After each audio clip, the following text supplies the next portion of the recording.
Eu acredito que em algum momento as mulheres elas sempre vão acordar assim para isso, né? Só que hoje em dia, é lógico, né? Os papéis eles estão muito invertidos, a gente sabe disso. E não é o mérito, né? Mas de qualquer forma, o meu processo foi assim. Eu tive muitas experiências ruins, sabe? É mesmo? Incontáveis. Vamos lá.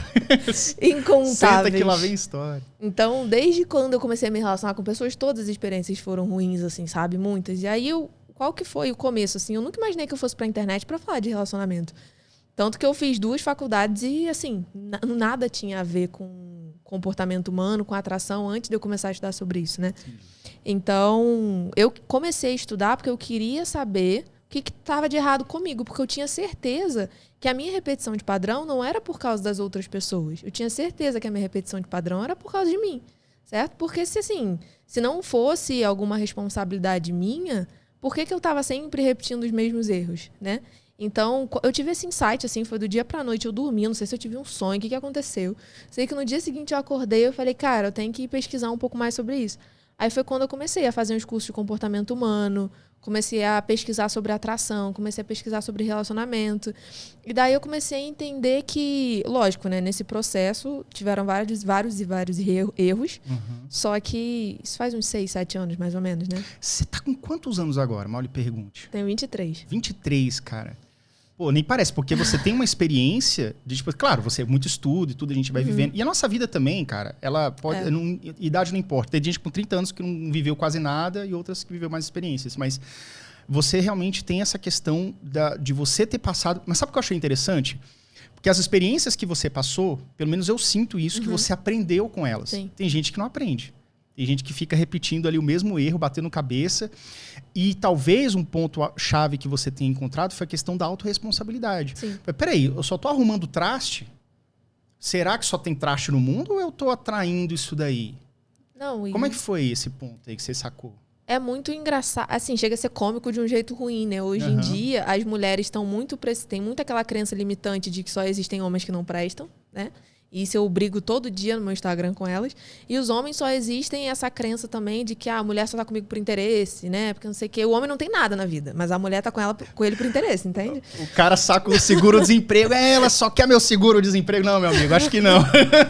Acho que não é por isso, não. Exatamente. Então, eu fui aprendendo, assim, porque a minha mãe, né, lá em casa, ela sempre falava pra mim, assim, as nossas crenças de relacionamento, elas vêm muito da nossa criação.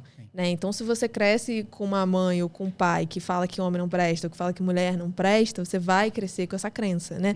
Minha mãe nunca falou desse jeito pra mim, mas ela sempre falou pra mim, filha, toma muito cuidado, assim, sabe? Porque a maioria dos homens, não sei o que lá. Só que eu comecei a ver, eu falei, nossa, será que eu realmente tenho que colocar a culpa nos homens? Ou se eu realmente tenho caras legais e que eu tô fechando a porta pra esses caras legais? Porque só pra reafirmar meu ego, eu quero ficar encontrando esses homens que não tem nada a ver comigo. E aí o primeiro passo que eu fiz, que hoje em dia inclusive se tornou um livro, foi que eu escrevi num papel, assim, tudo que eu queria. Só que não era tudo que eu queria de coisas fúteis, assim, né? Hoje em dia existe essa listinha, né? De, a mulher vai lá, faz uma lista do que ela quer num homem, e aí a lista tá lá, tem que ser loiro, de olho azul, tem 90, não é isso.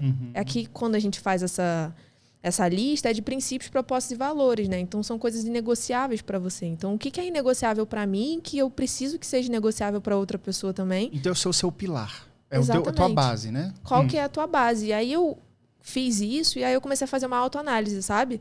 Eu olhava para as coisas que eu estava demandando nos outros e parava para pensar, nossa, mas eu tô pedindo isso de uma pessoa. Será que eu tô oferecendo isso para uma pessoa? Será que realmente, sei lá, um dos pilares da minha vida era... não sei, ser uma pessoa com perspectiva de futuro. Aí, na época, eu pensava, nossa, eu quero uma pessoa com perspectiva de futuro, mas será que eu tenho perspectiva de futuro? Né? Então, eu comecei, através do que eu queria em outra pessoa, fazer uma autoanálise para poder me melhorar. E aí foi quando eu caí nisso da autorresponsabilidade. Aí foi quando tudo mudou, assim, pra mim. Eu falei, nossa, agora eu entendi o jogo, então. Eu entendi por que eu fico repetindo as mesmas coisas. Eu entendi por que se eu coloco a responsabilidade em mim, se eu coloco a responsabilidade no outro, eu meio que abro mão de tudo e não consigo ter controle. E se eu não tenho controle, eu não tenho capacidade de mudar.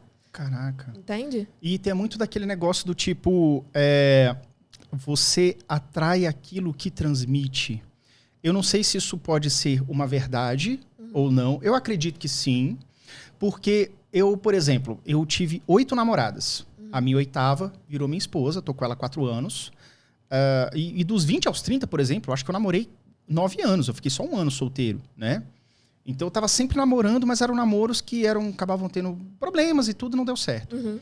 Mas, quando eu comecei a entender essa minha autorresponsabilidade, comecei a ser mais corajoso, comecei a ser mais ousado em querer buscar o melhor pra mim. É tipo assim, eu parei de focar na outra pessoa e comecei a focar mais em mim. Naturalmente, pessoas melhores começaram a aparecer. Sabe o que eu acho? Você tá na balada. Na balada tem todo tipo de gente. O pessoal fala assim, a balada só tem cafajeste, isso aqui. Não, não é não. Tem pessoa do bem que tá lá só pra curtir, mas que amanhã o cara trabalha cedo, ele vai embora até cedo da balada e tudo. Mas a ideia é o seguinte, tem todo tipo de gente ali. Você vai ter oportunidade de conhecer esse todo tipo de gente. Mas se você tiver com uma sintonia bacana de buscar seu propósito, por exemplo, eu vi que você tá aí com a tua rede social, você tem teu livro, ou seja, você tá cuidando do teu. E aí eu acho que naturalmente você atrai pessoas na mesma vibe. Você não acha que é isso que acontece? Ah, com certeza, porque é isso, né? Você atrai aquilo que você é de fato. Não é aquilo que você finge que você é. Às vezes a gente fica se pensando assim, nossa, mas se você atrai o que você é, por que eu não tô atraindo pessoas legais já que eu sou uma pessoa legal? Será que realmente você é uma pessoa legal? Sabe? Ou será que você só tá fingindo ser uma pessoa legal? Então você só atrai aquilo que você realmente é. Por quê? Porque você só vai se sentir, querer ter uma conexão com alguém se aquela pessoa tem coisas similares a você. E é por isso que quando você tá cuidando muito bem da tua vida, você tá muito alinhado com o teu propósito. Então, assim, eu agora tô namorando, mas eu tava 100% focada no trabalho, assim, sabe? Primeiro era trabalho. E aí até apareceu uma pessoa que tava tão focada no trabalho quanto eu. E aí faz sentido, entende? Porque ali você tá vivendo sua vida e aí chega uma pessoa com princípios, propósitos e valores similares aos seus e que você consegue traçar uma perspectiva de futuro com a pessoa que tá do seu lado. Né? Porque hoje em dia, eu até fiz um vídeo no YouTube sobre isso, assim, é uma pergunta que todo mundo faz pra mim. Nossa, Kátia, mas hoje em dia os relacionamentos, as pessoas já não estão mais querendo relacionamento, né? As pessoas elas só estão no raso.